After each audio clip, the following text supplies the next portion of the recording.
Bismillahirrahmanirrahim. Assalamualaikum warahmatullahi wabarakatuh. Alhamdulillahirrahmanirrahim. Puji syukur kehadiran Allah Subhanahu wa Ta'ala. Kemudian salawat dan salam kepada junjungan kita, Nabi kita, Nabi Muhammad Sallallahu Alaihi Wasallam. Alhamdulillah kita bertemu kembali di perkuliahan kita dalam mata kuliah Ilmu Falak. Bapak mengucapkan terima kasih kepada mahasiswa-mahasiswi yang sudah hadir di pertemuan kita kali ini. Alhamdulillah kita dipertemukan kembali dalam pertemuan kita yang kedua ini. Insyaallah akan kita kaji tentang masalah arah kiblat. Lihat di slide kita ya, bahwa judul pertemuan kita kali ini adalah pengantar. Oke, sebelum kita masuk dalam materi pengantar arah kiblat, terlebih dahulu kita buka dengan membaca doa. Kita berdoa secara pribadi masing-masing. Berdoa mulai.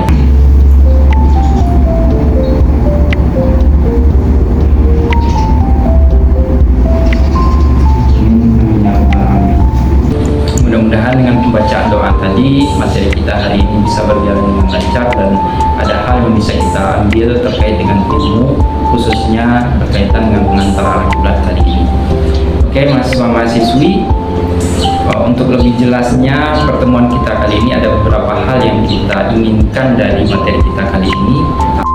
Ada kompetensi dasar, bisa kita baca semua di dalam slide, bahwa mahasiswa diharapkan mampu untuk memahami kaidah dasar ilmu falak tentang posisi, arah, dan waktu dalam kaitannya dengan arah kiblat.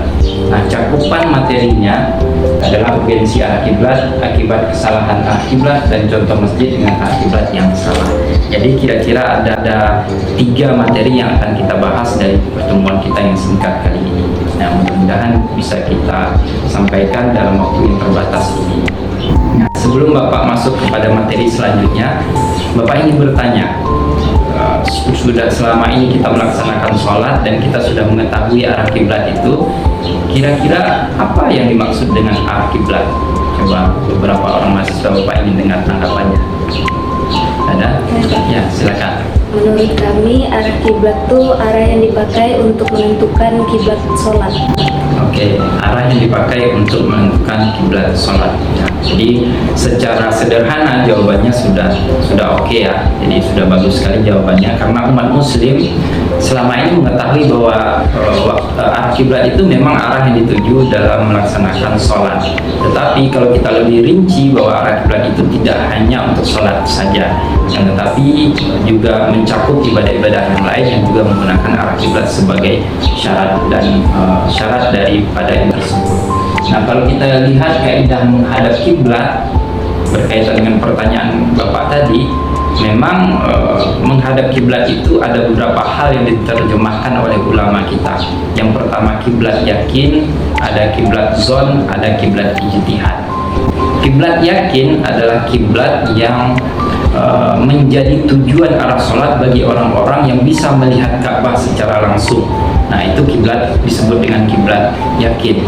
Nah, ada lagi kiblat zon. Kiblat zon itu adalah kiblat yang mungkin orang yang beranggapan bahwa itu arah kiblatnya.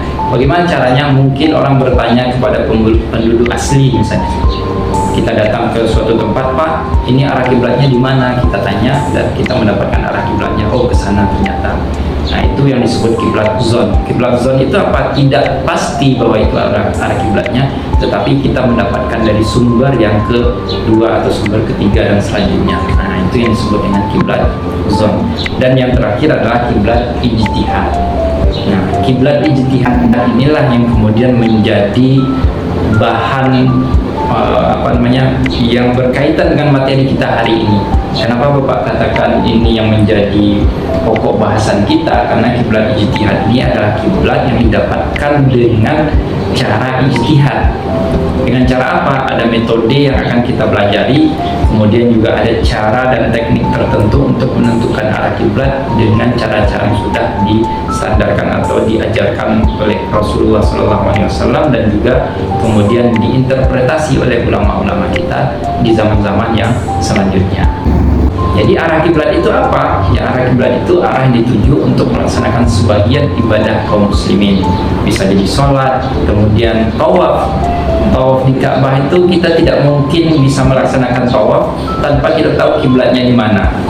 Mungkin nggak mungkin, kiblat nggak tahu. Padahal kita harus mengelilingi Ka'bahnya, itu sangat nonsens sekali. Ada juga kita diharamkan untuk menghadap dan membelakangi kiblat saat buang air besar maupun buang air kecil. Dan sunnah-sunnahnya misalnya membaca Al-Quran, kita disunahkan untuk menghadap kiblat, berdoa dan lain sebagainya. Nah, itulah kaidah sederhana menghadap kiblat. Nah, ini ada beberapa gambar ya, ada 2 gambar yang Bapak tampilkan di sini. Nah, secara garis besarnya ada judul di sini, pertama masjid tampak dari atas, yang kedua ada arah kiblat yang ditunjukkan di dalam sebuah globe atau bumi dalam bentuk bulat. Nah, dari gambar ini apa yang bisa saudara tangkap penjelasannya? Bapak ingin dengarkan dari gambar ini saja. Siapa yang bisa? Apa yang bisa ditangkap dari gambar ini? Silakan. 1 atau 2 orang saja. Ya, silakan Surya. Jadi dapat dilihat dari gambar sebelah kanan, ini dipantau dari Google Maps kayaknya Pak ya. Iya. Jadi di sini saya melihat arah masjid yang tidak sesuai dengan pada gambar di kiri Pak. Gambar dunia yang menggambarkan sudah tepat arahnya ke arah Ka'bah. Jadi pada gambar kanan di Google Maps, masjidnya tidak sesuai dengan arah Ka'bah yang pada gambar sebelah kiri Pak. Oke, terima kasih kepada Surya, sudah bagus sekali jawabannya ya. Bahwa Surya menggabungkan antara gambar di kanan dengan gambar di kiri. Iya. Bahwa melihat dari gambar di kanan ternyata dihubungkan dengan gambar kiri, arah kiblatnya belum terlalu pas dengan arah kiblat yang dimaksud. Oke, 1 orang lagi siapa? Boleh Pak? Saya akan lihat. Sesuai dengan yang ditanggapi oleh saudara Surya tadi, bahwa saya sepakat, kemudian juga saya tampak lihat bahwa arah kiblat terhadap masjid yang di Google Maps tersebut mengarahnya bukan ke Ka'bah ya, tapi ke Somalia atau Ethiopia. Ini kan sangat jauh melenceng, mungkin kurang teliti dari perhitungan awal pembuatan masjid itu Pak. Oke, jadi Rian menambahkan lagi ya penjelasan dari Surya tadi bahwa ya ada kemungkinan bahwa masjid yang tampak dari gambar kanan ini di awalnya tidak pas dalam pengukuran arah kiblatnya, sehingga arah kiblatnya agak sedikit melenceng, kurang ke utara gitu ya. Jawabannya sudah bagus sekali bahwa memang gambarnya seperti itu. Kita melihat betul bahwa masjid di kanan yang ada tampak dari gambar di kanan ini merupakan masjid real yang nyata yang sudah dibangun, yang arah kiblatnya ternyata tidak pas ya, arah kiblatnya tidak pas. Oke, kalau kita lihat di sini memang kita menemukan beberapa hal. Nah, kalau kita juga merujuk kepada masyarakat yang ada mungkin di daerah kita atau di daerah manapun, kita akan menyaksikan beberapa hal yang agak kurang tepat ya, Kenapa Bapak katakan agak kurang tepat? Karena ada beberapa masyarakat kita di berbagai daerah itu yang menganggap bahwa arah kiblat yang di posisi sekarang ini, misalnya kita di posisi Jambi ini, ada yang menganggap arah kiblatnya itu ke arah barat. Nah, mungkin di kampung-kampung kita seperti itu ya. Ada yang menganggap wah kalau arah kiblat itu cukup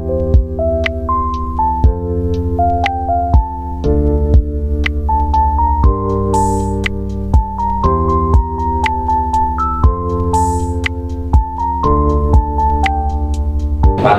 Nah, kalau kita lihat di sini, seandainya masyarakat Jambi, daerah Jambi atau daerah Sumatera pada umumnya menghadap ke arah barat, kira-kira kemana mereka menghadap? Hadapnya bukan ke Saudi Arabia, tapi ke Somalia, ke Kamerun, bahkan ke Angola dan lain sebagainya. Yang tepat itu pas ke arah Saudi Arabia. Nah, ke arah barat yang agak ke utara sedikit. Nah, itu perlu diukur. Nah, sekarang ilmu pengetahuan kita sudah maju. Nah, kita punya kewajiban bagi orang yang sudah belajar ilmu falak, dia punya kewajiban untuk mengukur arah kiblat sebagaimana mestinya dengan metode-metode yang sudah digariskan oleh ulama-ulama terdahulu. Nah, ini beberapa hal yang juga menjadi permasalahan sampai sekarang ini.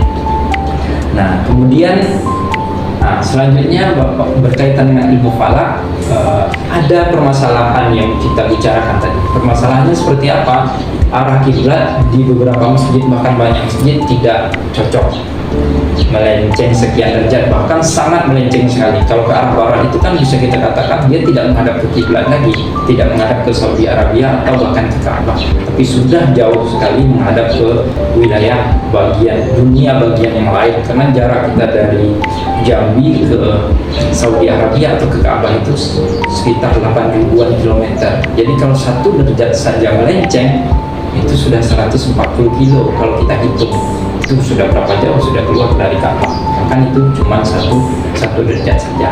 Nah sekarang Bapak ingin kita dibagi dalam beberapa kelompok. Kalau di sini ada 6 orang, kita dibagi dalam 2 kelompok, mendiskusikan hal-hal berkaitan dengan permasalahan yang sudah kita bicarakan tadi, yaitu terkait dengan kenapa arah kiblat itu bisa melenceng. Nah sekarang silakan bagi dalam 2 kelompok, kita lanjutkan dengan diskusi.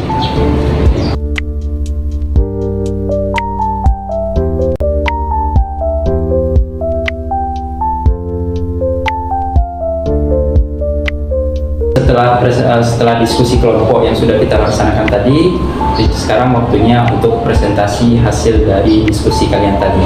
Kepada kelompok 1 dan kelompok 2, Bapak persilakan. Kami dari kelompok 1 ingin menambah berdasarkan gambar tersebut dapat disimpulkan bahwa sepertinya pengukuran terhadap arah kiblat masjid itu masih kurang dilakukan di masyarakat Kota Jambi, sehingga masih terdapat beberapa masjid yang memiliki kekeliruan terhadap arah kiblat. Oke.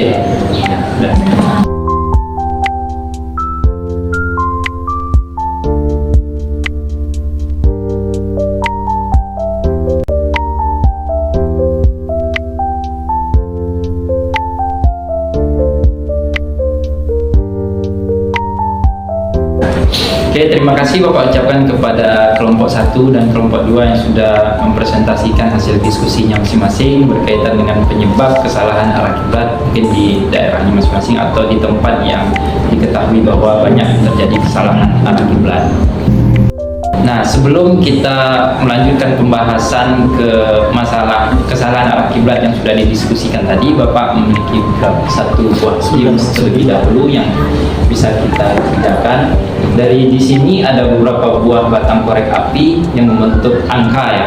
Itu angkanya 9 plus 9 sama dengan 0. Nah, tugas kalian adalah bagaimana kemudian angka 9 plus 9 ini memiliki hasil yang sama. Bisa jadi dengan mengangkat beberapa batang korek dipindahkan ke tempat yang lain. Nah, silakan coba dikerjakan. 2 kali ngangkat. 2 kali. 2 kali ngangkat.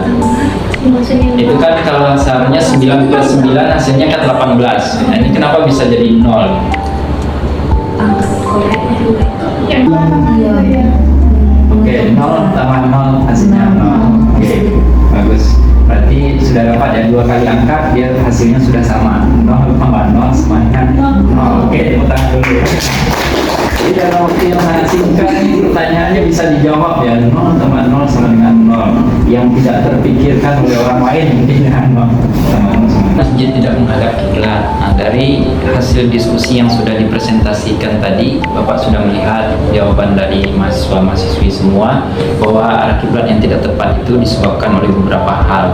Nah, inti dari penyebab arah kiblat itu tidak benar adalah dia 4 saja. Pertama, tidak dihitung dan tidak diukur. Nah, ini unik juga. Tidak ada dihitung, tidak ada diukur, dibangun aja masjid langsung. Nah, jelas arah kiblatnya tidak akan pas ya. Nah, yang kedua, tidak dihitung tapi langsung diukur aja. Diukur misalnya pakai kompas. Ini kan dia tidak dihitung nih, tapi dibawa kompas langsung ditaruh di tempat yang akan dibangun masjidnya, lalu masjidnya dibangun. Yang ketiga, dihitung dan diukur tapi hitungannya salah. Nah, ini banyak sekali orang yang menganggap dia sudah pandai, dia melakukan perhitungan, kemudian mengukur dan mempraktikkan perhitungannya itu di salah satu masjid. Akhirnya karena perhitungannya salah, dampaknya masjid yang diukur pun akan menyebabkan salah. Kemudian dia sampaikan kepada pengurus masjidnya, oh arah kiblat masjid ini salah. Orang sudah berkonflik semua karena arah kiblatnya salah. Ternyata yang salah adalah dia yang salah dalam melakukan perhitungan. Nah, yang terakhir, dihitung dan diukur tapi pengukurannya tidak benar. Ini kalau kita sudah hisap, sudah hitung berapa derajat kemiringannya, tapi ketika kita melakukan pengukuran di masjid bersangkutan, mungkin yang digunakan kompas. Nah, kompas ini tidak layak untuk menjadi alat yang digunakan untuk mengukur arah kiblat, apalagi kiblat di masjid yang digunakan oleh masyarakat atau jemaah kaum muslimin yang banyak dan dalam waktu yang lama. Nah, jadi masjid itu tidak, kompas itu tidak standar untuk dijadikan alat melakukan perhitungan arah kiblat. Nah, ini adalah 4 hal yang menyebabkan masjid tidak menghadap kiblat. Nah, kemudian Bapak ingin memperlihatkan ke mahasiswa-mahasiswi semua terkait dengan arah kiblat masjid itu kemana sih arahnya, bagaimana penggambaran dari arah kiblat masjid. Nah, dalam hal ini kita akan menggunakan sebuah aplikasi yang dinamakan dengan Google Earth. Selanjutnya Bapak ingin perlihatkan kepada mahasiswa-mahasiswi semua berkaitan dengan penggambaran arah kiblat itu seperti apa sih? Gimana kemudian arah kiblat ditentukan di posisi kita berada atau di posisi di mana masjid itu akan dibangun. Nah, di sini kita sudah melihat adanya bumi yang ini di benua Afrika ya. Tapi kita akan mencoba melihat arah kiblat masjid UIN Sultan Toha Saifuddin Jambi di mana kita sama-sama belajar seperti ini. Nah, ada masjid UIN Sultan Toha Saifuddin Jambi, coba kita lihat yang masjidnya. Kemudian Bapak sudah tandai posisi masjid UIN Jambi-nya. Nah, ini masjid UIN Jambi. Oke, sudah nampak ya masjid kita ya. Di sini mungkin kita semua sudah pernah sholat di sini karena ini masjid kampus kita. Ini juga Bapak sudah buat garis merah yang garis ini terhubung langsung dengan Ka'bah. Nah, artinya apa? Artinya kalau garis ini sudah tegak lurus dengan masjid ini berarti arah kiblatnya sudah benar. Nah, kalau tampak di sini sudah lurus ya, garisnya sudah tegak lurus dengan masjidnya. Coba kita pastikan apakah betul sudah mengarah ke Ka'bah atau tidak.